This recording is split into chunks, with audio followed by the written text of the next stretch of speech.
que significa ter misericórdia? Na nona lição do quarto trimestre de 2022 da classe Adolescentes, nós falaremos a respeito do cristão e da prática da misericórdia.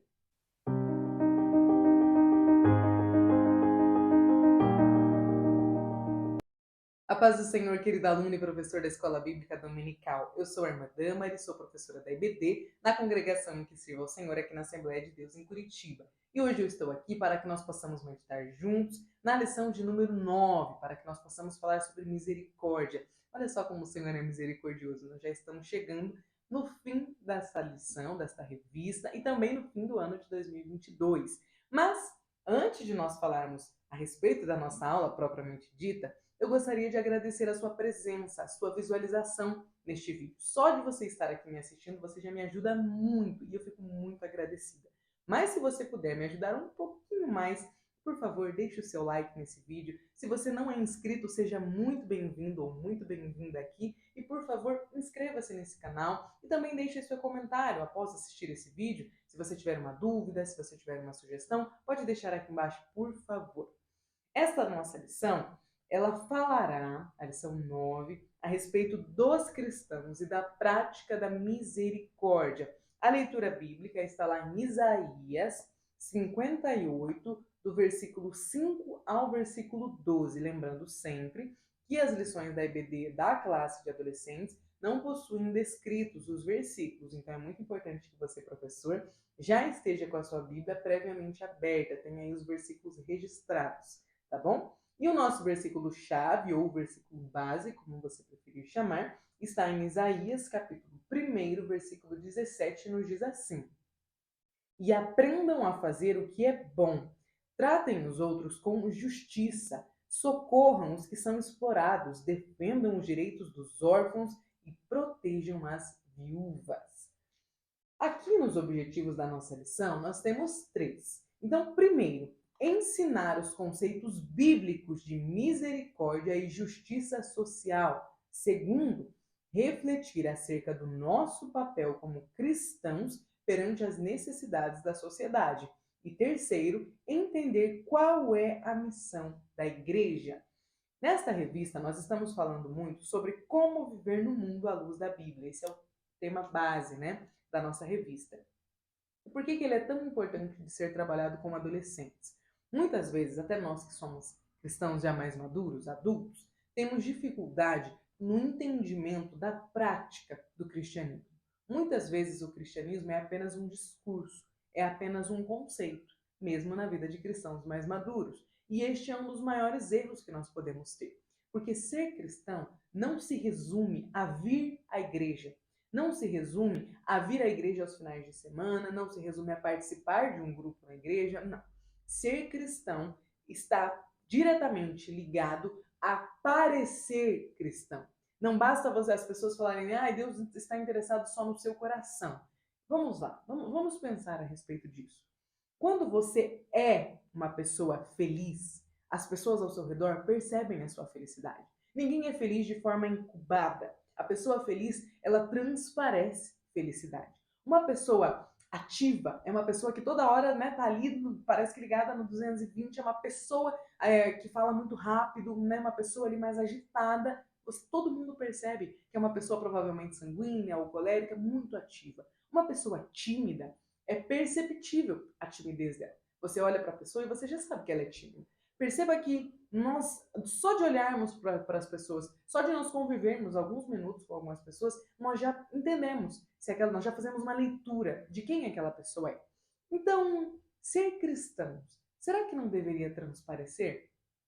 Se nós transparecemos se estamos felizes ou tristes, se estamos bravos, irritados, todo mundo percebe ao nosso redor. Às vezes a gente pega ônibus com uma pessoa ou outra, ou você está no trânsito, e você percebe só da forma que uma pessoa enfia a mão na buzina, ou só da forma que alguém passa relando em todo mundo sem pedir licença, sem pedir desculpas, você já percebe que a pessoa está brava, que a pessoa é educada ou mal educada. Então, por que nós não podemos transparecer o cristianismo?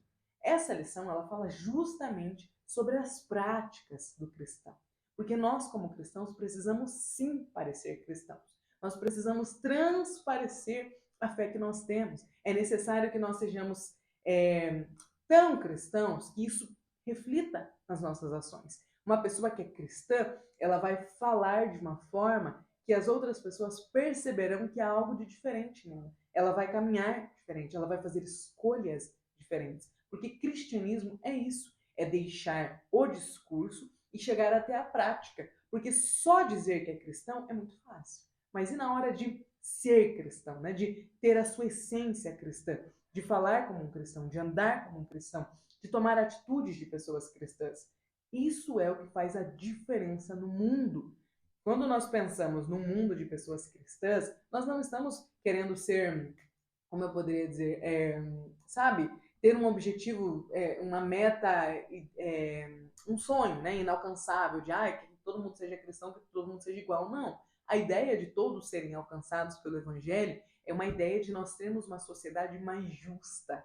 Porque o fato de sermos cristãos significa sim que seremos mais justos. E é sobre isso que a nossa lição falará hoje. Quando nós olhamos para a Bíblia, toda a Bíblia fala sobre práticas de misericórdia. Nós vemos as práticas de misericórdia lá na lei, vemos nos profetas e também vemos Jesus falando no Novo Testamento. Então, as práticas de misericórdia não são uma invenção, né? Elas não estão presentes em um ou dois textos na Bíblia, mas elas compõem a Bíblia. Então, aqui na nossa introdução, no Vamos Descobrir, nos diz que, na verdade, começa com uma pergunta, né? A sua igreja costuma fazer ação social? Você pode perguntar aos seus adolescentes. E aí? A igreja, né, que eles estão participando, né, que eles fazem parte dela, ela pratica ação social? E aí, continuando. Geralmente, as igrejas promovem ações para ajudar aos necessitados. Dentre estas ações estão a doação de alimentos, doação de roupas, auxílio, né, às pessoas idosas, às pessoas doentes, às vezes ajuda monetária, ajuda em valores para comprar um remédio, ajuda para internar uma pessoa que está necessitada, seja de um auxílio hospitalar ou de um auxílio psicológico. Então a igreja está sempre envolvida em ações sociais. Se tem um setor da sociedade que auxilia muitos necessitados, esta é, né, a igreja. É uma parte da sociedade que faz muito bem, que chega onde os auxílios de governo não chegam, que chega em muitos lugares não vistos na sociedade. A igreja está nesses lugares. Né? Às vezes lugares de difícil acesso para para a polícia, para a saúde, para a educação, lá está uma igreja. Né?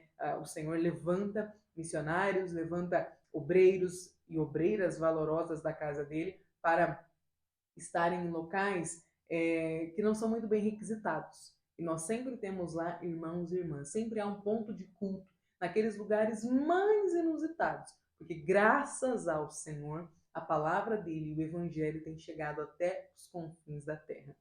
Aqui no ponto 1, na hora de aprender, nos diz que o princípio da misericórdia e da justiça no Antigo Testamento e vai nos mostrar como funcionava lá na Antiga Aliança as práticas da misericórdia e da justiça. Então, assim, duas características de Deus são a justiça e a misericórdia. Talvez por isso, estes temas sejam tão recorrentes na palavra de Deus. Quando o Senhor formou o povo de Israel, ele entregou a lei a eles por meio de Moisés, e na lei do Senhor traziam vários, né, haviam estatutos e princípios para que o povo de Deus se comportasse, né, o povo de Israel se comportasse como o povo de Deus.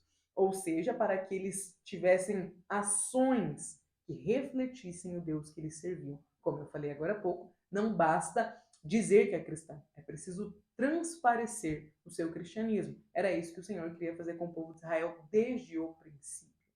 Um dos temas mais presentes na lei era a justiça social, que se manifesta em atos de misericórdia. Então, nós vamos ver aqui que a lei exigia que o povo de Israel tivesse cuidado com as pessoas em situações de vulnerabilidade, como os órfãos, as viúvas, os servos e os estrangeiros. Né? O Senhor pedia que quando caísse da colheita, que sobrasse, né, aquele está colhendo e aí cai ali, o Senhor pedia que eles não ajuntassem, que eles deixassem aquilo para que órfãos, viúvas, estrangeiros pudessem recolher aquele alimento e também se alimentarem. Olha a preocupação do Senhor com as pessoas em situação de vulnerabilidade, com aqueles que não são vistos pelo restante das pessoas. Porque às vezes nós estamos numa situação tão confortável na nossa vida que nós não enxergamos os necessitados. Mas o Senhor, Deus que é um Pai amoroso, um Senhor presente, não se esquece das pessoas vulneráveis. O Senhor cuida delas. Então, desde a lei no Antigo Testamento já havia todo um cuidado de Deus para as pessoas que pudessem estar em uma situação mais vulnerável, precisando de cuidados e de uma maior atenção. Continuando, nós vemos que o tema da justiça social aparece também na mensagem aos profetas. Eles denunciavam os governantes e o povo de Israel por praticarem a injustiça. Os profetas diziam ao povo que até as orações, os sacrifícios e os jejuns e os cultos, né, que eles não estavam sendo aceitos ao Senhor, porque eles estavam negligenciando o mandamento de cuidar dos necessitados. Essa palavra que o Senhor entregou a Amós. Então veja que o Senhor se alegra quando nós, que somos o povo dele escolhido, temos ações, praticamos atos de misericórdia. Temos ações de empatia, quando nós somos generosos e contribuímos e ajudamos pessoas que necessitam, que estão em situação de vulnerabilidade. No texto base da lição, nós vimos ali a mensagem dirigida ao povo de Judá, por meio do profeta Isaías, né? Falando que o Senhor estava exigindo, através de um confronto ao povo, que eles ajudassem os necessitados, porque eles não estavam fazendo isso. Então nós vemos Deus declarando que a vontade dele não era apenas ver o povo dele jejuando. Antes ele queria ver a justiça sendo promovida, que a comida fosse repartida e que os necessitados fossem socorridos.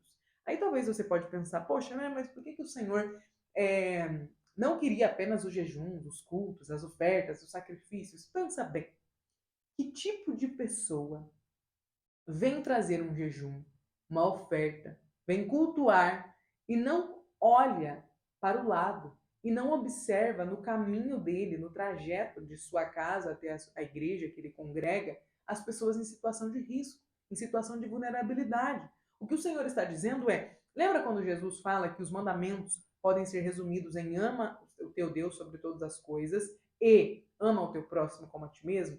O que é que o Senhor estava dizendo? Justamente que, como eu falei na aula passada, quando você ama ao Senhor e você busca agradá-lo de toda forma possível, e quando você ama ao seu próximo, como você ama a você mesmo, você não vai querer que esse próximo esteja numa situação ruim, porque você não quer que você esteja numa situação ruim. Então imagina, se fosse você numa situação de fome, você gostaria que alguém olhasse para você e te ajudasse. Então por que você também não faz isso? Porque nós não praticamos atos de misericórdia. O próprio nome já diz misericórdia. É para ter compaixão, é para olhar para uma pessoa numa situação de vulnerabilidade e pensar como eu posso ajudar. E pensar, poderia ser eu. E pensar, é o meu próximo. Eu vou ajudar da melhor forma que eu puder. Às vezes nós não temos a condição financeira, que eu digo, de ajudar alguém, mas nós fazemos parte de uma igreja, então nós podemos chegar na nossa congregação e pedir ajuda aos irmãos que congregam conosco. Às vezes você sozinho não vai conseguir fazer a diferença, mas vários irmãos poderão sim fazer a diferença. Quantas vezes nós passamos, por exemplo, aqui em Curitiba, nós temos um frio muito severo. Nós chegamos a 0 graus, às vezes abaixo de 0 graus. E nós sabemos que existem muitas pessoas em situação de rua que necessitam de roupas de frio, que necessitam de coberta, porque às vezes essas pessoas não conseguem encontrar abrigo e às vezes elas não querem encontrar abrigo. Também existe, né, essa parcela da sociedade. Nós fizemos um trabalho com os jovens da nossa igreja por alguns anos de levar marmitas para os homens, né? A maioria, né, é homens, então eu acabo falando sobre homens em situação de rua, que são chamados de mendigos, né, que moram na rua, que vivem ali. Quantos deles nos contavam que eram desviados da casa do Senhor?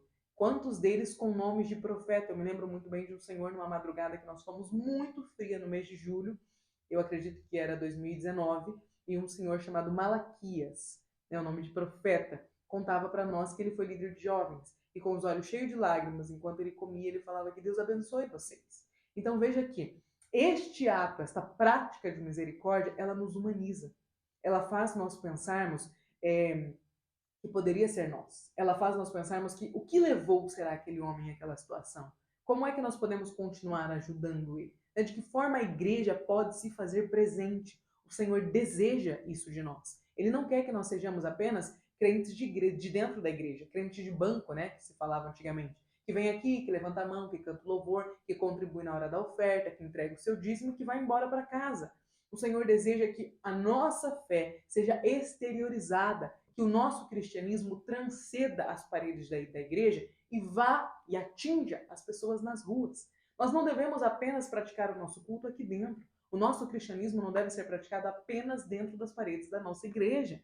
É necessário que ele chegue às pessoas afastadas. Quantas pessoas não entrarão numa igreja, mas ouvirão o evangelho, mas receberão um toque do Espírito Santo por meio da sua vida? Às vezes você está passando por uma praça e você pode passar e ajudar uma pessoa. Às vezes você pode parar e comprar um almoço para alguém. Às vezes você pode tirar um casaco e dar para uma pessoa. Por que não fazer?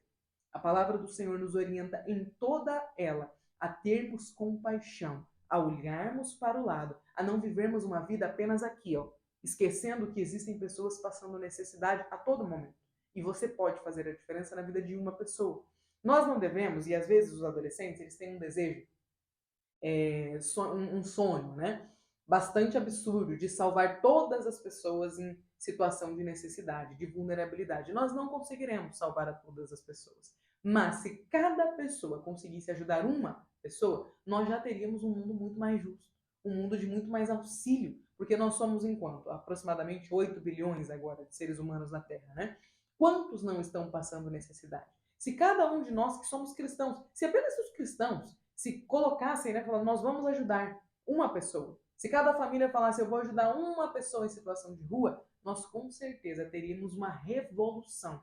Muitas pessoas voltariam, né, para a casa do Senhor, esses que estão afastados, outras conheceriam o Senhor e quem sabe não teriam as suas vidas mudadas pelo poder de transformação do nosso Senhor. Que o Espírito Santo nos ajude a enxergar as pessoas ao nosso redor, a não vivermos uma vida apenas de cristianismo, né? Apenas dentro das nossas igrejas, mas que nós possamos também deixar que o cristianismo transpareça em nós, que nós possamos ter ações que condizem com uma pessoa cristã. Aqui no ponto 2, nos fala sobre o princípio da misericórdia e da justiça no Novo Testamento. Então nós mostramos aqui, nós vemos, né, que esse tema também é muito recorrente no Novo Testamento, como nós já falamos nessa aula. E ele aparece principalmente no Sermão da Montanha, um dos discursos mais famosos de Jesus, quando ele fala que bem-aventurado os que têm fome e sede de justiça, porque eles serão fartos. Bem-aventurados os misericordiosos, porque eles alcançarão misericórdia. O assunto aqui no Sermão do Monte é tratado de forma mais evidente, né? No sermão profético feito por Jesus, e ele é registrado no Evangelho de Mateus. Jesus afirma que no futuro, quando o Filho do Homem vier como rei, ele separará suas verdadeiras ovelhas e elas o receberão a herança do Mestre, a herança celestial. Nós vemos também aqui, ainda nos Evangelhos, que os fariseus tentavam encontrar falhas e injustiças no Senhor Jesus para o acusarem. Mas isso não era possível, porque Jesus foi correto e justo em todas as suas palavras e ações. Certa vez os fariseus tentaram armar uma cilada para Jesus, cometeram uma injustiça tratando uma mulher adúltera, né, trazendo uma mulher adúltera para ele condenar. Porém, Jesus mostrou que a sua justiça excedia a deles e fez um julgamento justo e misericordioso. Às vezes, eu já ouvi muitas pessoas dizendo, por exemplo, que essas pessoas que estão em situação de rua, né, o que elas fizeram? Por que veio parar ali? Só que perceba, não cabe a nós, enquanto cristãos, na hora de praticar um ato de misericórdia, questionar o motivo que alguém acabou passando, né, parando numa situação de vulnerabilidade. Às vezes nós vemos um irmão sofrendo na igreja, com muitas contas atrasadas, sem condições de fazer até a compra de alimentos do mês. E aí nós nos perguntamos, mas também gastou demais, mas também vivia ostentando, mas também fazia isso, né? Mas será que economizou? Será que não viveu assim? Perceba que isso não é um ato de misericórdia. Isso não cabe a nós. Ato de misericórdia significa que eu estou vendo alguém passando necessidade e vou ajudar, sem questionar. Não cabe a nós questionar. É isso que nós precisamos entender. Na hora de você praticar a misericórdia, você não deve ficar questionando a pessoa. Sabe? Ah, e se você tivesse sido mais responsável, poxa, talvez a pessoa não vá aprender com essa situação, talvez não. Só que enquanto cristãos, o Senhor nos ordena, o Senhor nos convoca para agirmos com misericórdia. Não para agirmos com misericórdia apontando, porque daí não é misericórdia. Aí é uma atitude soberba, né? Eu estou numa situação melhor e vou aqui estender a mão para você. Não é isso que o Senhor quer de nós. Ele quer que nós realmente sejamos misericordiosos, que nós realmente olhemos para o nosso próximo em situação de vulnerabilidade e possamos estender a mão para ajudar essa pessoa, sem questionar. É apenas estender a mão. Professor, lembre de explicar isso aos seus adolescentes. Não basta, né, falar, mas o pai dessa pessoa é um irresponsável. Não. Não cabe a nós fazer esse tipo de julgamento. Né? Às vezes a pessoa é uma irresponsável. Só que quando nós estamos praticando um ato de misericórdia, nós não temos que apontar o dedo. Nós precisamos apenas ajudar. Continuando, nós vemos aqui, no ponto 2 ainda, que Jesus levou a sua mensagem para os mais desprezados da sociedade. Nós víamos Jesus se assentando com um publicano. Né? Nós víamos quando Jesus vai à casa de Zaqueu. Talvez você vá pensar, Damaris, mas Zaqueu não estava em situação de vulnerabilidade porque ele tinha condições financeiras. Ok, ele tinha condições financeiras, mas a sua moral estava numa situação de vulnerabilidade. Zaqueu, quando recebe Jesus em sua casa, aliás, quando Zaqueu sobe na árvore, ele já abre mão de tudo que poderiam falar dele, né? De tudo aquilo que as pessoas poderiam olhar e falar, nossa, Zaqueu poderia ter pedido para um dos seus servos, sobe lá e veja onde Jesus vai passar. Mas não, ele vai. Ele tinha decidido que ele queria um encontro com o Senhor. E lá vai o Senhor sentar na casa de uma pessoa, adentrar na casa de alguém que tinha moral duvidosa, cujo nome não era bem falado. Lá vai Jesus ao meio-dia sentar no poço ao lado da mulher samaritana e dizer a ela que vai dar uma água a ela, da qual ela nunca mais sentirá sede. Olha como Jesus agia com misericórdia para com as pessoas. A própria mulher Cirofenícia, que o Senhor traz cura para a vida dela. Quantas vezes nós não vimos o nosso mestre, o nosso exemplo perfeito de como agir, agindo, né, em prol de pessoas em situação de vulnerabilidade? Então, por que nós não aprendemos com Jesus? Continuando, nós vemos aqui que é muito importante que nós possamos praticar os atos de misericórdia para a sociedade, mas também na nossa família. Às vezes existe uma pessoa dentro da nossa casa precisando de misericórdia, precisando de um ombro para chorar, precisando da ajuda, às vezes, para comprar alguma coisa que a pessoa não tem. Às vezes nós estamos com pessoas carentes de atenção, em situação de vulnerabilidade emocional. Quantas pessoas destruídas emocionalmente e nós não damos atenção. Quantas pessoas que só queriam um abraço, que só querem, né? Um abraço, que só precisam de uma atenção, de deixar que você fale com essa pessoa. Quantas pessoas não querem uma oração? Será que nós não estamos sendo fontes que regam a nós mesmos? Será que nós não estamos caminhando com uma água que nós temos que mataria a sede de tantas pessoas e nós não estamos mantendo apenas para nós? Às vezes nós que somos cristãos caminhamos num deserto que é a sociedade, a faculdade, o cursinho, a escola que o adolescente frequenta, ou que você, professor, frequenta, e às vezes nós estamos caminhando por esse deserto, tendo a fonte da vida, que é Jesus, em nós, e nós não temos a coragem de convidar essas pessoas a também beberem dessa fonte. Isso também é um ato de misericórdia.